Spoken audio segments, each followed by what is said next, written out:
Hope you're having a good day. I'm Rob Clark, Director of Golf at the Ledges. I'm here with Jim Howell, our superintendent on the golf course, and we're here to talk a little bit about this past winter, about what's been going on, and then talk a little bit about what's coming up for the golf season. So I'm going to start out with Jim. Go ahead and talk about a little bit about what we did this winter.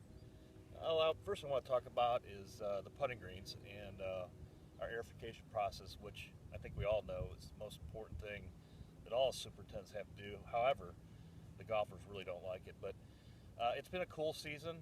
They're starting to fill in now. We did some verticutting and some light top dressing, and we fertilized. So within the next couple days, it should be really good. I think this is the last of the cold weather. So I'm very comfortable about them, and they're going on their 17th year this year, so I think they're in good shape.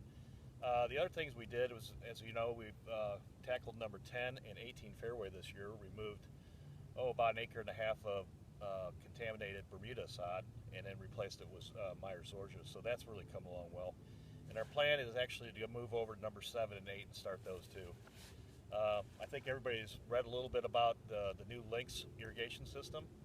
That will be all online by beginning of June 1st. I think that you're going to see a dramatic difference in the golf course and the firmness, and get rid of a lot of the wetness around the green. So I'm really, really excited about that.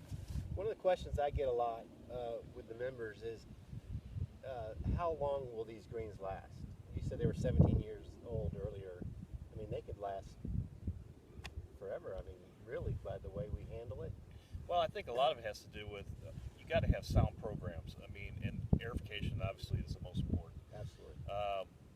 We got good tools now. We got good top dressers now. We have a different kind of aerification machine. So, I mean, it can last forever as long as we're able to do those things. Yeah, and that's the importance of having the aerification and everything like that.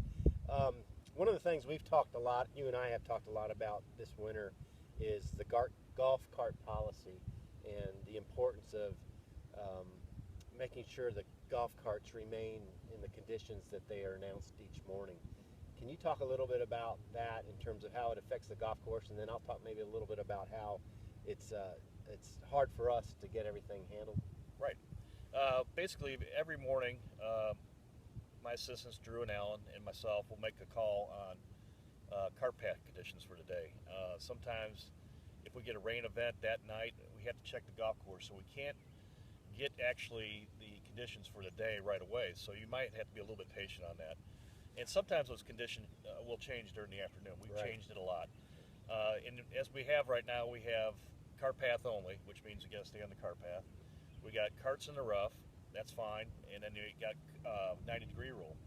And what I've noticed over the last couple of years is we're not really adhering to the 90-degree rule, which means go out to on the cart path and directly go 90 degrees your ball.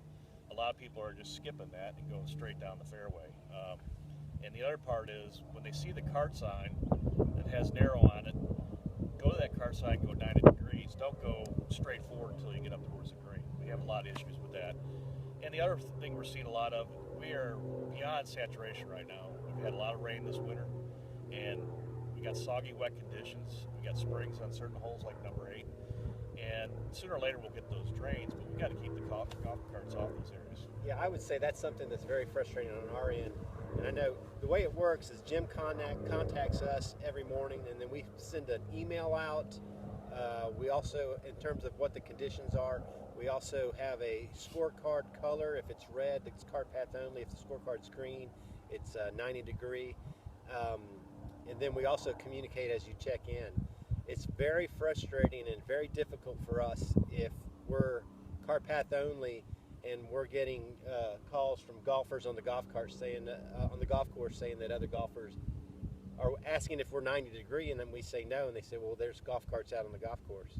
So it's very important to us, and that we make sure we adhere to what we are on a day-to-day basis. Another issue that comes with golf carts is driving the golf carts up on the tee boxes or close to the tee boxes. You know, the way we have this course designed, it's pretty easy to get to each tee box with limited amount of walking. That's very important that we don't wear out the areas of the tees and by the greens. And again, it's all about having that great look that we're so proud about on this golf course. And another feature that, or another example of cart issues that we have, or walkers who jump on the back of carts and hold on. That's very dangerous for us. We've had instances in the past where people have fallen from the golf cart. So it's very, very important that no one tries to jump on the back of a golf cart and be carrying to the next hole or to the next tee and everything like that. That's very, very difficult and could cause serious harm. Is there anything else that you want to talk about as far as the golf course? No, I think our membership wants the best facility that we can give them, and we're trying to do that, and that's why we're investing so much money into the fairways to get back to the original Myers-Zorcha conditioning, and the course is ranked third in the state. I think we ought to be proud of that. Right. I know I am. I know you are. Yes, absolutely. I mean, you've been here since day one. Yes. I've been here 14 years now, and I can tell you personally, there's nothing more frustrating than if we're in a cart path only situation, and we're driving the golf course and we see somebody.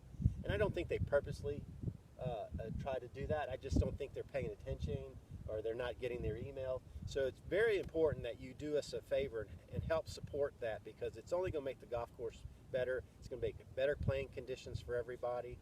And we're so excited about the future of this golf course and the direction it's going. It's getting in better shape every year, and it's exciting to see. And we really, I know I do, and you and I talk a lot about it. I know we really appreciate the efforts that you and your staff do on this golf course, because it doesn't go unnoticed. It looks really good.